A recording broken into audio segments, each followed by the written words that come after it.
Hello friends, welcome back to my channel. আজকে আরো একটি গুরুত্বপূর্ণ ভিডিও নিয়ে আলোচনা করব। Last minute suggestion on chemistry, রসায়ন বিদ্যার উপরে একটি সাজেস্টিভ ভিডিও নিয়ে আজকে আলোচনা হবে। শেষ মুহূর্তের খুব ইম্পর্টেন্ট একটি ভিডিও এটি।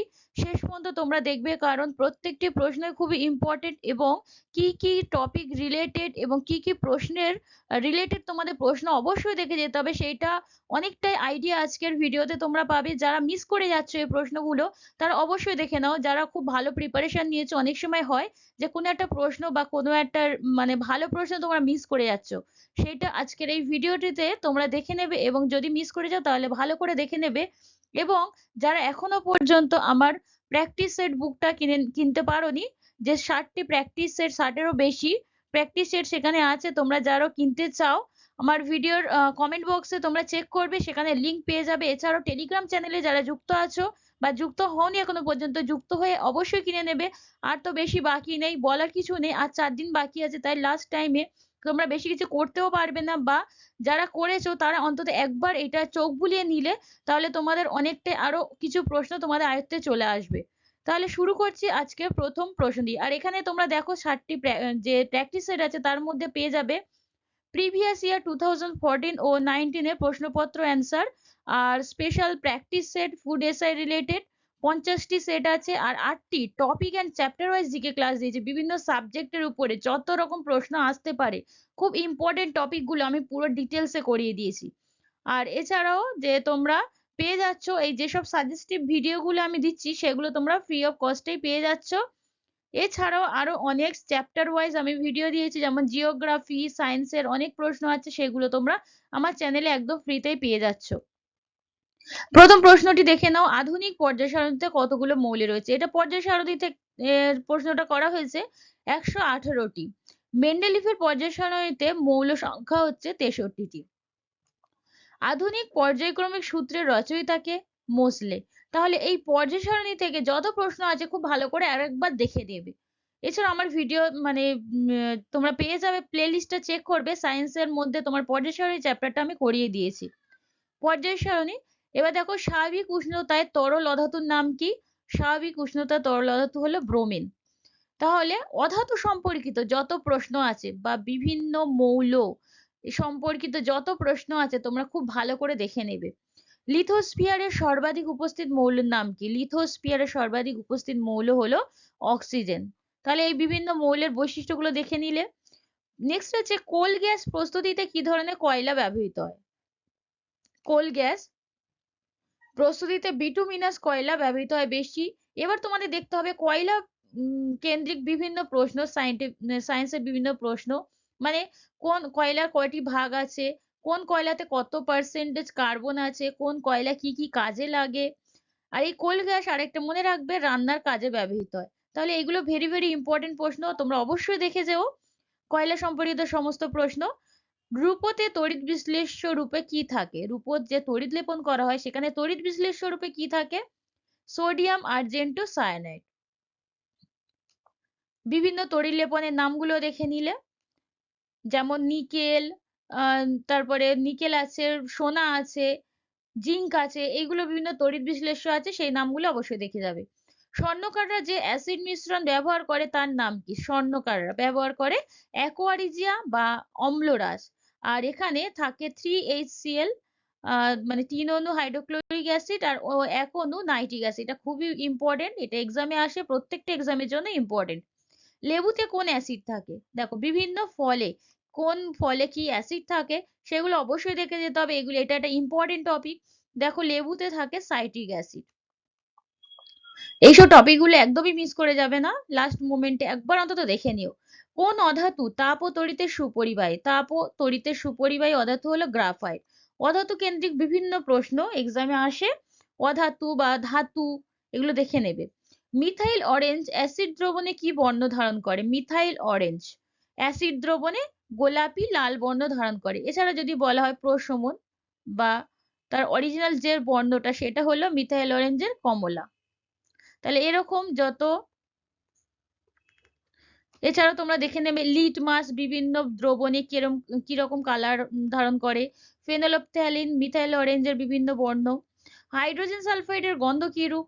পচা ডিমের মতো, হাইড্রোজেন সালফাইড পচা ডিমের মতো। তাহলে এইরকম টাইপের যে বিভিন্ন যৌগ আছে সেগুলোর ভৌত ধর্ম, ব্যবহার, কিভাবে এগুলো শনাক্ত করা হয় এগুলো দেখে নেবে। ক্যালামাইন কোন ধাতুর আকরিক? ক্যালামাইন। এইসব প্রশ্নের বাইরে কিন্তু প্রশ্ন আসেই না, এইগুলোই ঘুরে ফিরে আসে এবং এই রিলেটেড বিভিন্ন প্রশ্ন আসে। আমি তো একটি ভিডিওতে অতগুলো প্রশ্ন দিতে পারবো না, তাই আমি রিলেটেড বিভিন্ন প্রশ্ন আমি আলোচনা করে দিচ্ছি। তোমরা জাস্ট তোমাদের কাছে যেসব বই বা নোটস যাই থাকুক না কেন সেগুলো আরেকবার করে তোমরা দেখে যাবে। ক্যালামাইন কোন ধাতুর আকরিক? ক্যালামাইন হচ্ছে জিঙ্কের আকরিক। তাহলে আরো যত ধাতু রয়েছে তাদের আকরিকের নামগুলো খুব ভালো করে দেখে নেবে। ফটোগ্রাফিতে ও বাজি প্রস্তুতিতে কোন ধাতু ব্যবহার করা হয়? ম্যাগনেসিয়াম ধাতু ব্যবহার করা হয় ফটোগ্রাফিতে আর বাজি প্রস্তুতিতে। তাহলে এইরকম ভাবে বিভিন্ন ধাতুর আকরিকের নাম দেখে নিলে আর বিভিন্ন ধাতুর ব্যবহারও দেখে নিলে, এই যেমন ফটোগ্রাফিতে ও বাজি প্রস্তুতিতে ম্যাগনেসিয়াম ব্যবহার হচ্ছে দেখে নিলে। গান পাউডার কি কি দ্বারা গঠিত? এবার দেখো গান পাউডারে কি কি থাকে? পটাশিয়াম নাইট্রেট, গন্ধক বা সালফার, চারকোল। আবার এগুলো কি অনুপাতে থাকে সেটাও একটা আসতে পারে।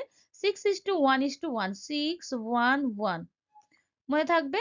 জার্মান সিলভার কি কি ধাতু দ্বারা গঠিত? German silver copper, zinc, nickel. তাহলে এই এই বিভিন্ন যত ধাতু সংকর আছে সেগুলোর মধ্যে কোন কোন ধাতু রয়েছে সেগুলো আরেকবার দেখে নেবে। মূর্তি নির্মাণে কোন ধাতু সংকর ব্যবহৃত হয়? মূর্তি নির্মাণে ব্যবহৃত হয় গান মেটাল। বিভিন্ন ধাতু সংকরের উপাদান দেখে নিলে, ব্যবহারও দেখে নিলে। ইম্পর্টেন্ট টপিক এগুলো। পরের প্রশ্ন, সমান ভর সংখ্যা কিন্তু ভিন্ন পরমাণু ক্রমাঙ্কের পরমাণুগুলিকে বলে পরস্পরের আইসোবার। দেখো সমান ভর সংখ্যা বলেছে, ভরের র আর আইসোবারের র, এটা এরকম ভাবে মনে রাখতে পারো, এগুলো একদমই ভুল আর হবে না। Isomer, isotone. তাহলে আইসোবার দেখে নিলে, আইসোমার দেখে নিলে, আইসোটোন দেখে নিলে। আইসোটোনের ক্ষেত্রে কি হয়? প্রোটন সংখ্যা সমান হয়। বোঝা গেল? পেট্রোলের রাসায়নিক নাম কি? পেট্রোলের রাসায়নিক নাম হলো গ্যাসোলিন। পেট্রোলের রাসায়নিক নাম গ্যাসোলিন। এইরকম বিভিন্ন যেসব আমরা কেমিক্যাল পাই সেগুলোর প্রধান যে রাসায়নিক নামগুলো সেগুলো দেখে নেবে। কোন গ্যাসটি হিমায়নের জন্য ব্যবহার করা হয়? কোন গ্যাসটি হিমায়নের জন্য ব্যবহার করা হয়? বিভিন্ন গ্যাস সম্পর্কিত বিভিন্ন প্রশ্ন এক্সামে জিজ্ঞেস করা হয়। এইগুলো মূলত খুব ইম্পর্টেন্ট প্রশ্ন হিসেবে আমরা পাই। এইগুলো, এই যে গ্যাস সম্পর্কিত বিভিন্ন প্রশ্ন আমি পরবর্তীকালে অন্যান্য ভিডিও এনে তোমাদের সঙ্গে আলোচনা করব। তার আগে এই যেহেতু এক্সাম এসে গিয়েছে তাই তোমরা এরকম ভাবে তোমরা নিজেদের কাছে যা আছে সেগুলো থেকে প্রিপারেশনটা করে নাও। অ্যামোনিয়া কোন গ্যাসটি প্লাস্টিক উৎপাদনে ব্যবহৃত হয়? কোন গ্যাসটি? সেটা হলো ইথালিন। আরেকটি বিশেষ ঘোষণা আছে তোমাদের জন্য, আমি খুব শীঘ্রই ক্লার্কশিপের উপরে আরেকটি সেট নিয়ে আসতে চলেছি। মূলত 30 সেট থাকবে আর প্রিভিয়াস ইয়ার থাকবে, এছাড়াও বিভিন্ন চ্যাপ্টার ওয়াইজ ক্লাস, সেই ভিডিও পিডিএফ এ তোমরা পাবে।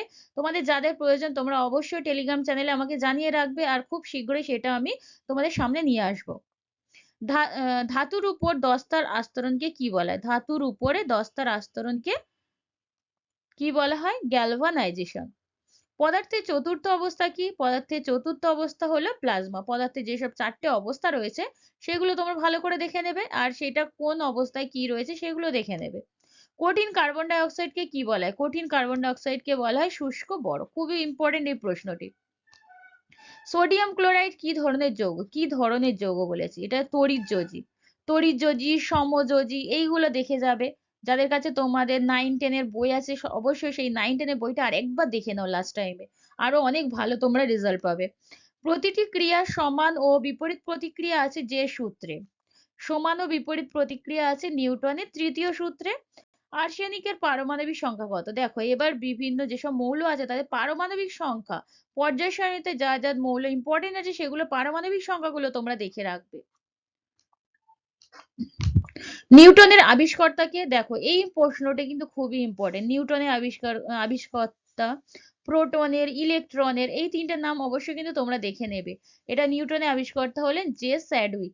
পিএইচ ভ্যালু আমরা পড়ি না, অ্যাসিড ও ক্ষারের যে পিএইচ মান আমরা পাই, সেখানে পিএইচ এর মধ্যে পি এর অর্থ কি? এটা খুবই ইম্পর্টেন্ট প্রশ্ন। পিএইচ বা পি এর অর্থ হলো পোটেন্স। আয়রন ক্লোরাইডের জলীয় দ্রবণ কি? আয়রন ক্লোরাইডের জলীয় দ্রবণ হলো আম্লিক। জলের কাঠিন্যতা দূরীকরণ করার পদ্ধতিকে কি বলা হয়? কাঠিন্যতা দূরীকরণ করার পদ্ধতি। এই বিভিন্ন যেসব পদ্ধতি সায়েন্টিফিক বিভিন্ন পদ্ধতি কেমিস্ট্রিতে রয়েছে, প্রত্যেকটা পদ্ধতি আমাদের মুখস্থ করে যেতে হবে। তোমরা যারা আমার চ্যাপ্টার ভিত্তিক ক্লাসগুলো করোনি সেখানে দেখবে তোমরা এরকম বিভিন্ন পদ্ধতির উপরে আমি আলাদা আলাদা করে নোটস করে দিয়েছি। খুব ভালো করে সেখানে অনেকগুলো নোটস তোমরা একসাথে পেয়ে যাবে। তোমরা একটু মানে ভিডিওটা দেখে নিও। প্লেলিস্ট চেক করবে, topic and chapter wise class বলে সেখানে দেওয়া আছে। জলের কাঠিন্যতা দূরীকরণ করার পদ্ধতিকে কি বলা হয়? মৃদুকরণ। পটাশিয়াম পারম্যাঙ্গানেট জল বিশুদ্ধ করে, কারণ কি? কারণ এটি হলো জারক। তাহলে জারক, বিজারক এগুলো খুব ভালো করে দেখে নেবে। ক্লোরিনের ব্লিচিং ক্রিয়া কি? ক্লোরিনের ব্লিচিং ক্রিয়া হলো জারণ। বোঝা গেল? জারণ, বিজারণ। ওয়াশিং সোডার রাসায়নিক সংকেত কি? ওয়াশিং সোডার রাসায়নিক সংকেত হলো Na2CO3 10H2O। ওয়াশিং সোডা বা কাপড় কাচার সোডা।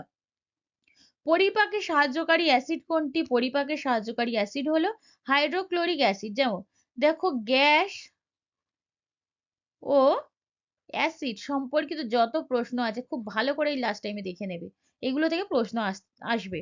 অম্লবৃষ্টির মূল উপাদান কি? অম্লবৃষ্টির মূল উপাদান হলো নাইট্রিক অ্যাসিড আর সালফিউরিক অ্যাসিড। লাফিং গ্যাস নামে কোন কোন গ্যাস পরিচিত? কোন গ্যাসটি লাফিং গ্যাস নামে পরিচিত? এটা হয়ে যাবে নাইট্রাস অক্সাইড। এর সংকেত কি? N2O। আর নাইট্রিক অ্যাসিড হচ্ছে HNO3, আর সালফিউরিক অ্যাসিড হবে H2SO4। এগুলো দেখে রাখবে, এগুলো সংকেত হিসাবেও অপশনে থাকে। প্রোটিনের শনাক্তকরণের পদ্ধতির নাম কি? দেখো, এই আরেকটি পদ্ধতি। বিভিন্ন শনাক্তকরণের ক্ষেত্রে বিভিন্ন সাইন্টিফিক যত টার্ম আছে, বিভিন্ন শনাক্তকরণের পদ্ধতিগুলো কি কি জেনে রাখবে। বাই-ইউরেট পরীক্ষা।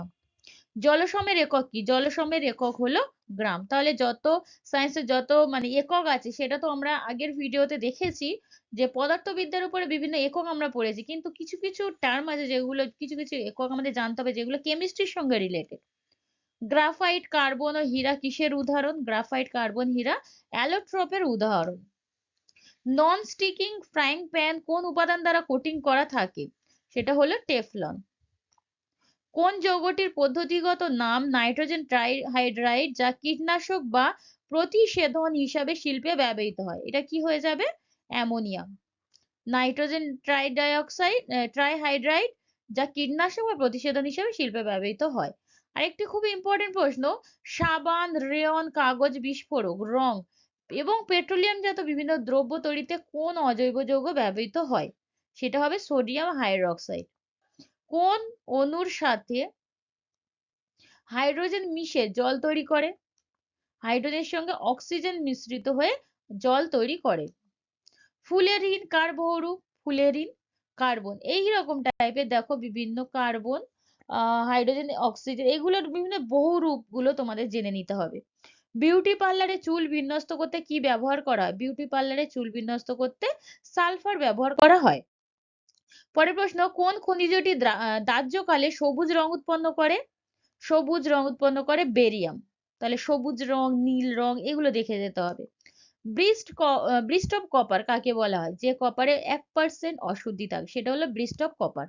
অ্যারোসলে তরল রূপ কি? কুয়াশা। কুয়াশা হলো অ্যারোসলের তরল রূপ। হিমায়ন যন্ত্র বা রেফ্রিজারেটরে কোন গ্যাস থাকে? খুবই ইম্পর্টেন্ট এই প্রশ্নটি, তোমরা ভালো করে দেখে নেবে। হিমায়ন যন্ত্র বা রেফ্রিজারেটর থাকে ক্লোরোফ্লুরোকার্বন বা CFC। সিমেন্ট তৈরির প্রধান কাঁচামাল কি? সিমেন্ট তৈরির প্রধান কাঁচামাল হলো চুনা পাথর, কাদা পাথর। তাহলে বিভিন্ন যত বস্তু আছে সেগুলোর প্রধান কাঁচামালগুলো আমাদের দেখে নিতে হবে। যেমন পেট্রোলিয়ামের মানে মেন উপাদানগুলো কি কি সেগুলো দেখে নিতে হবে। স্যাকারিন কি দ্বারা গঠিত? স্যাকারিন টলুইন দ্বারা গঠিত। পাওয়ার অ্যালকোহল কি? খুবই ইম্পর্টেন্ট প্রশ্ন, পাওয়ার অ্যালকোহল। ইথানল ও পেট্রোলের সমপরিমাণ বেনজিনের মিশ্রণ হলো পাওয়ার অ্যালকোহল। যে রশ্মি সর্বাপেক্ষা শক্তি বহনকারী তা হলো গামা রশ্মি। পারমাণবিক শক্তির অন্যতম প্রধান খনিজের নাম কি? পারমাণবিক শক্তির অন্যতম প্রধান খনিজের নাম হলো ইউরেনিয়াম। দেখো, এবার যে চ্যাপ্টারটা করতে হবে সেটা হচ্ছে তেজস্ক্রিয়তা।